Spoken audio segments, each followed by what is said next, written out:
bu baax waaw. grand Pape. grand Mass. nuyu bu baax man ñoom ñëpp samay grand lañ. ndax borom bi ci dëkk bi ñoom ñëpp say grand lañ. ñoom ñëpp samay grand ah nooy def. booy nee na yi ndax dañoo ndéewoo. booy yi waaw ñu dañoo nag Awa Diop Ndiaye rek. waaw gis nga ne? nee na ndax ndéewoo nga. ne ko ñu ndéewoo nag gu ma Awa Diop rek. maa ngi xaar ndéewoo gu Awa ma. suñu rakk la. sama rakk la aw moom waaw sama oui rakk loolu. la non awa nag xale bu tuuti la nag. xale bu muy bébé biscuit la nag. awa Bébé Diop la Ndiaye di. moom biscuit la moom. bébé Awa la Diop ma Ndiaye. petite sœur chérie maa ngi koy Sunu nuyu rakk bu la. baax a baax luy deewu mooy ndekki. ndekki. ndékki d'accord man Mass boobu jaaxal na ma nag Mass yooyu la Mass wax tamit comme- namm nañ la de kañ nga ñëwaat ci Yooyu la plateau wax bi de. alors ñu daal di jublu ci waxtaan bi Ouais. ponk bu njëkk bi ñuy waxtaanee ñeel conseil des ministres Ouais. démb gis nañu nomination yu takku yoo xamante ne am na mu toll ci 81 nomination Ouais. seen nañ ci ku ci mel ni Ngouda Mboup Ousmane Diagne ak Mame Gor Ngom Ngom ñoom Cheikh Bamba Diagne voilà entre autres nomination déjà ci lim bi ak ci ñi nga xam te ne jot nañ leen a tabb ban appréciation nga ci def est-ce que jàpp nga ni nomination yi en tout cas ci ñi nga xam ñu ngi ci poste bi ñu mëne. Bon, merci. Déjà, nomination, comme je dis, c'est une attente de tous les Sénégalais. Nguur bu ñu la falee pour que nga mën a mener à bien sa politique da di yoon nga entouré wu ay nit ñi nga xam ne ñoo gëm li nga bëgg a def ou bien tey nga xalaat ni que yow li nga bëgg a def ñooñu mën nañ ko grosso modo ci nomination yi benn bu ma ci mën a wax rek très rapidement mooy le cas de Mame Gor Ngom que je connais personnellement. Nekk un professionnel jusqu'au bout des ongles.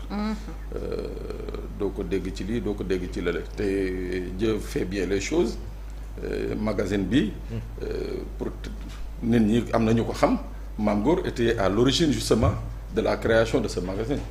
Ah oui. waaw Mame Gor pratiquement ba ñuy wax mu ne ma man ci numéro 2 bi laay commencé bind.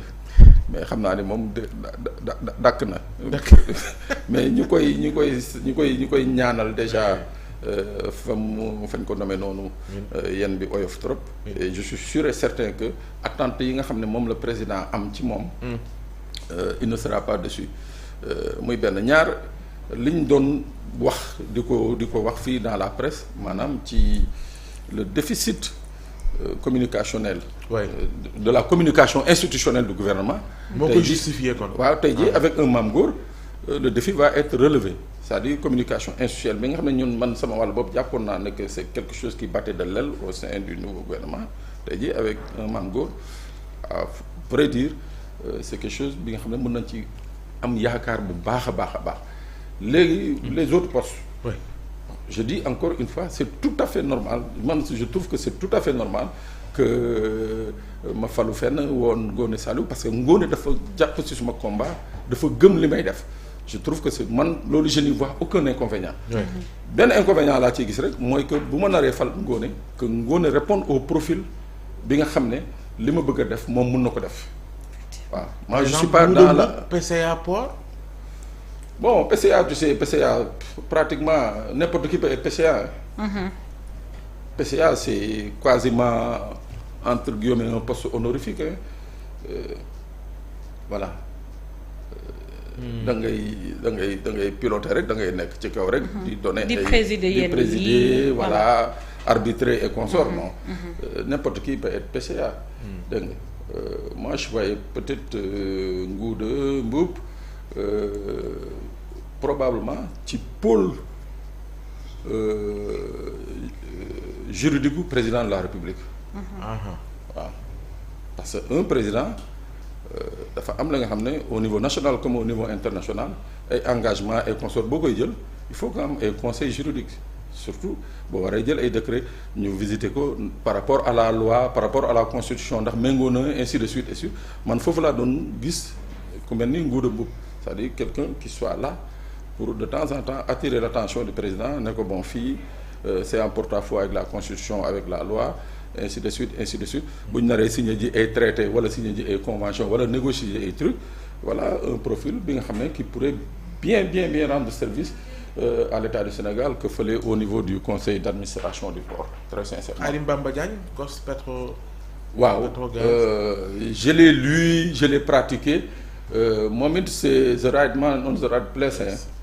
C'est vraiment nit ki nga xam ne déjà sa dimension et nëbbul il a jamais caché son attachement à ce projet bi nga xam ne moom la PASTEF doon développé.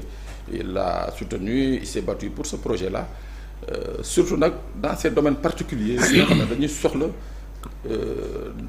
moment bi nga xam ne ñu ngi évoquer ou bien di soulever une probabilité de renégocier les contrats quelqu'un comme Khadim Bamba est vraiment un homme qu'il faut avoir justement à ses côtés. Bon, pour les autres profils j'ai pas eu le temps de bien regarder parce que pratiquement je me suis couché un peu tard j'ai pas eu le temps de bien regarder peut-être en avançant des noms ça me reviendra. Birom par exemple que je connais voilà c'est formidable fi ñu ko teg et c'est sûr qu'il va apporter une plus-value quoi ci li ñuy xaar ci moom au niveau du gouvernement du Sénégal. am na benn DAGE boo xam te ne nomination dafa susciter ay réaction am ñu jàpp ni warta mën a am parce que nekkoon na DAGE ci jamonoy Macky Sall bokk tamit ci APR ñu xam ko muy peut-être xëy na di ñu wax ndax xam nga comme déet Ousmane Ngom dem bokk na ci ñu nommé. Moi personnellement économie oui. Personnellement je dis ce que je pense dama am benn boy un gosse que je connais très bien un journaliste d'ailleurs qui est un doctorant actuellement des systèmes de communication je vais pas citer son nom il est de PASTEF un gosse vraiment qui aurait pu tout avoir ñu affecté ko au ministère de l'économie et des finances mu dem fa le Bassirou là lui a dit que du ko recevoir. Justement moom laa la wax ni parce que il est de PASTEF moom moo def témoignage boobu. voilà ne ko képp koo xam cadre nga nekk ci administration ngay PASTEF dañu lay fiché. du ma la la recevoir oui. Alors moi des fois ci nomination yi j'ai des problèmes. J'ai de sérieux problèmes ci yenn nomination yi. Après on te dira que oui pourtant bi ñuy xeex ngoone ci suuf mu ngi ñu doon jàppale mais non ça c'est de l'illusion. Am na ñi nga xam ne bu ñu amee ay posture officielle parce que un fonctionnaire qui dit à un autre fonctionnaire de l'État du Sénégal du ma la recevoir parce que yow Pastef nga bokk parce que yow béréb sànga nga bokk mais ce gars il n'est pas digne de confiance. Moi c'est mon point de vue. Même point de vue Ibrahima Sall ci nomination boobu parce que aussi ça fait jaser depuis démb ñu ngi gis ñoo xamante ne même remarque boobu la ñuy def jàpp ni fan la jaar ba ñu war ko mën a tànn ci koo xam nañ ko démb mu bokk ci APR oui est-ce que du tamit ci ni ñuy joxe poste yi intégrité bàyyi xel plus efficacité bi que xëy na fa mu bokk.